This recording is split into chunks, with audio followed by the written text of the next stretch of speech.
Welcome. In part 2 of the lecture, we'll examine therapeutic hypothermia for neonatal hypoxic-ischemic encephalopathy, drawing on the 2026 American Academy of Pediatrics clinical report by Zanelli and colleagues.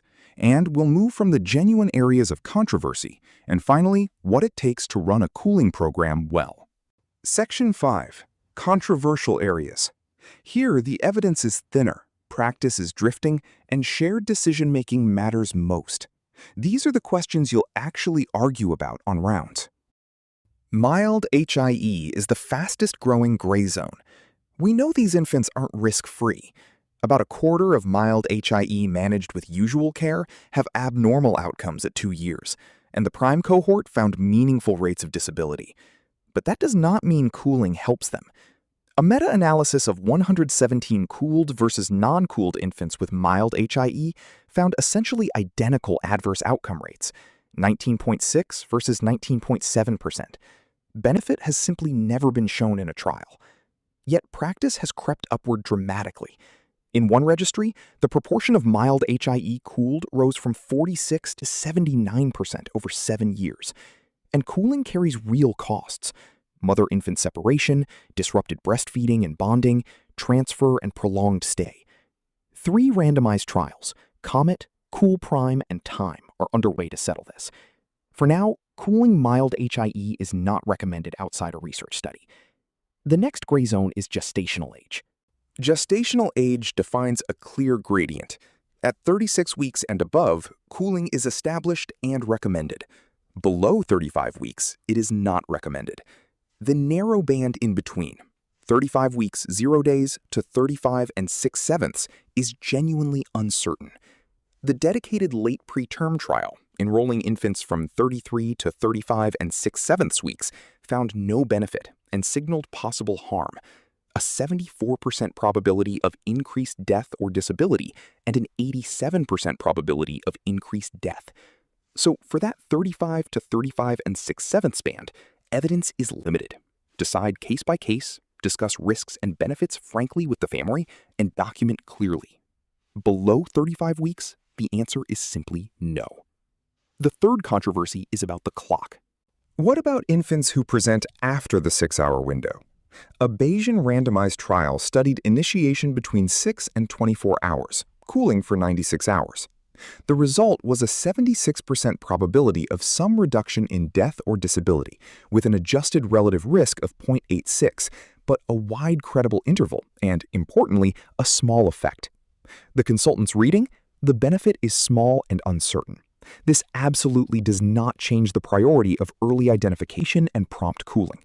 But for an infant who missed the window, cooling between 6 and 24 hours may be considered after a frank discussion of modest benefit and real risk, documented in the record. Let's step back and organize all these controversies by strength of evidence. This slide is worth pausing on because it's how I'd want you to hold the whole field in your head. Established with strong randomized evidence, cooling at 33.5 degrees for 72 hours within 6 hours for 36-week and older infants with moderate to severe HIE. Emerging or uncertain, supported by limited or observational data and warranting shared decision-making. Initiation at 6 to 24 hours, the 35 to 35 and 6/7 band, and cooling on transport. And then the category of insufficient evidence or outright harm. Mild HIE, where no benefit has been shown. Below 35 weeks, where there's possible harm. Deeper or longer cooling, which caused harm, and adjuvant therapies, none of which is yet proven.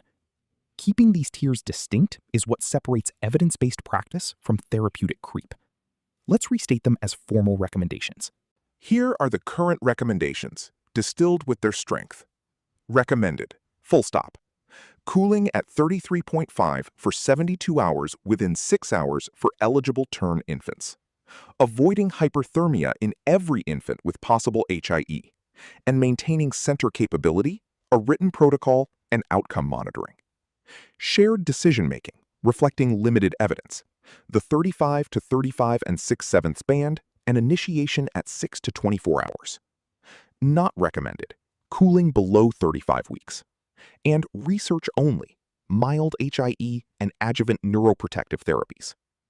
If you photograph one slide from this talk for your unit's wall, this is the one. It converts a complex literature into an actionable policy. Now, cooling is only half the job. The other half is everything we do during those 72 hours. Section 6. NICU Management During Cooling. Brain-focused intensive care. The monitoring, the imaging, and the distinctive pharmacology of a cold neonate. Continuous EEG is non-negotiable in the cooled infant, and the workflow is simple to state. Connect continuous video EEG on admission as cooling begins. Monitor for the full duration of cooling and rewarming, and if the first 24 hours are entirely normal, early discontinuation may be considered in selected contexts. 2 enabling points. Remote review by clinicians with neonatal EEG expertise makes continuous monitoring feasible even at centers without on-site neurophysiology, so the lack of a local reader is not an excuse. And where full EEG isn't available, amplitude-integrated EEG with limited channels is a useful adjunct, though its sensitivity and specificity for seizures vary considerably with user expertise. The reason we insist on all this is the seizure burden, which is our next topic. Recall that around half of moderate to severe HIE infants seize in the first 72 hours, and frequently with no clinical signs at all. That single fact drives the whole monitoring strategy. Diagnosis requires an ictal EEG correlate. Clinical observation alone will miss the subclinical events. Pediatric neurology typically directs anti-seizure therapy, with phenobarbital commonly first line, and you'll need to mind the altered drug clearance and interactions during cooling. We'll come back to that in a moment. The consultant's bottom line: we treat electrographic seizures, not just the clinically obvious ones, and that is precisely why continuous EEG is mandatory in the cooled neonate. Detecting and treating those seizures is often a shared effort with neurology, so let's define that role. Pediatric neurology adds value across 4 domains. First, broadening the differential. Even when HIE is suspected, alternative causes of encephalopathy deserve consideration. Second, diagnosing and treating seizures, leading EEG interpretation and anti-seizure management. Third, co-reading neuroimaging and integrating it into the clinical picture. And fourth, informing prognosis as information accrues, which directly supports family conversations. The takeaway is one of access rather than presence. Neurology consultation should be available to every cooled infant, at minimum by telephone or telemedicine at all hours. You don't need a neurologist at every bedside, but you do need one reachable. One of their key contributions is imaging interpretation. So let's talk MRI. Imaging has both a sequence and a schedule. Start with head ultrasound to rule out hemorrhage or stroke. The definitive study is MRI, and timing is everything. Diffusion-weighted abnormalities peak around days 3 to 5. The optimal window to image is after rewarming, days 4 to 5, or within the first week, for the best diffusion-weighted classification, and MRI is required before discharge. The critical pitfall is pseudo-normalization. It's delayed by cooling, occurring at 8 to 12 days versus 5 to 7 in non-cooled infants. So imaging too late can actually underestimate the injury and falsely reassure. And if you need MRI during cooling to inform goals of care, wait until after the first 24 hours to avoid false negative results. Beyond monitoring and imaging, these infants need meticulous general intensive care. Much of the benefit of a cooling program is in unglamorous, brain-focused supportive care. Maintain physiologic homeostasis, hemodynamic stability, normocapnia, electrolyte balance, normoglycemia, and prompt recognition and treatment of seizures. Each of those is a lever that can either protect or further injure the vulnerable brain. On feeding, the data are reassuring. The risk of necrotizing enterocolitis is low, and low-volume trophic feeds in hemodynamically stable infants with a normal abdomen are associated with earlier achievement of full feeds, higher breastfeeding rates, shorter parenteral nutrition, and shorter length of stay. So thoughtful early feeding is not just safe, it's beneficial. One area that genuinely changes during cooling is how the infant handles drugs. Cooling and multi-organ dysfunction together reduce drug clearance, prolong half-life, and raise drug exposures, most markedly for renally cleared agents. A few specifics from Table 4. Phenobarbital has a prolonged half-life, so use therapeutic drug monitoring. Midazolam clearance rises when it's co-administered with phenobarbital through CYP3A induction. So if phenobarbital is stopped or changed, reduce the midazolam dose and watch for sedation. Morphine clearance falls. Use low-dose infusions and titrate carefully. And gentamicin clearance is reduced, supporting a 36-hour dosing interval at 5 milligrams per kilogram with drug monitoring. Two general principles. Both under and over sedation are common and harmful, and you should partner with neonatal clinical pharmacists and use therapeutic drug monitoring wherever possible. That completes the bedside. Now let's widen the lens to the program around the infant. Section 7. Building a cooling program. The system around the infant, the multidisciplinary team, the quality improvement work, and family-centered follow-up. Drawing on Table 3, a credible hypothermia center needs 6 things. First, a multidisciplinary team: neonatology, neurology, nursing, transport, and general pediatrics. Second, an evidence-based eligibility guideline with a standardized checklist, electronic health record tools, and criteria posted where infants are born. Third, standardized monitoring: laboratory, continuous EEG, MRI before discharge, and neurodevelopmental follow-up. Fourth, neurology access, around the clock, at minimum by phone or telemedicine. Fifth, outreach and transport, educating referring centers and providing servo-controlled cooling in transit. And sixth, a written protocol with outcome monitoring and participation in registry, such as the Vermont-Oxford Neonatal Encephalopathy Registry. None of these is exotic, but all of them have to be in place and maintaining them is fundamentally a quality improvement enterprise. Remember that the optimization cohort had death or disability of 29% versus 44% in the original trial. A meaningful share of that gain came not from new biology, but from better implementation, which means quality improvement directly changes outcomes.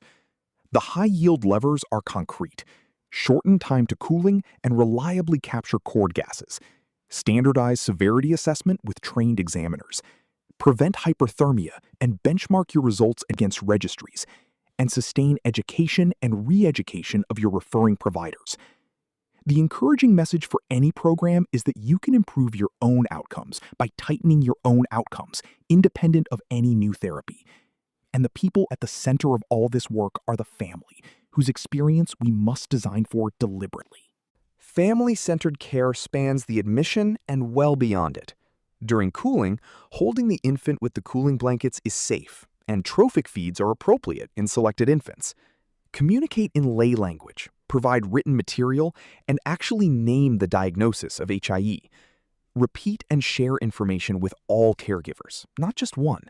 And bring a trauma-informed lens, because parents commonly experience acute grief and loss.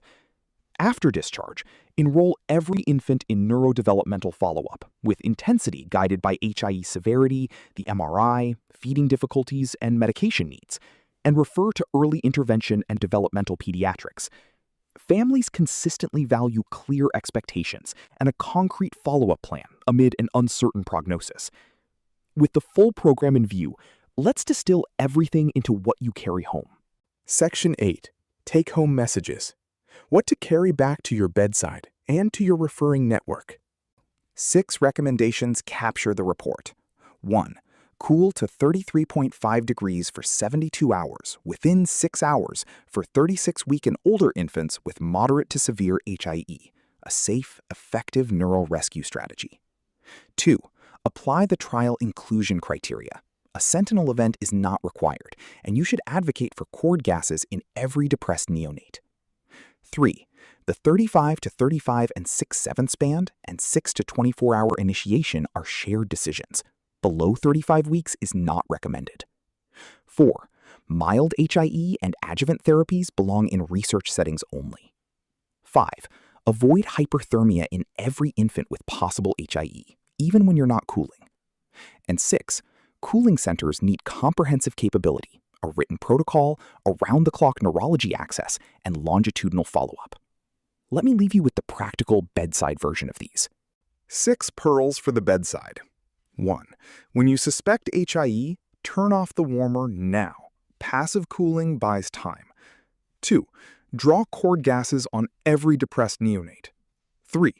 33.5 degrees, 72 hours, rewarm at half a degree per hour. Not deeper, not longer. 4.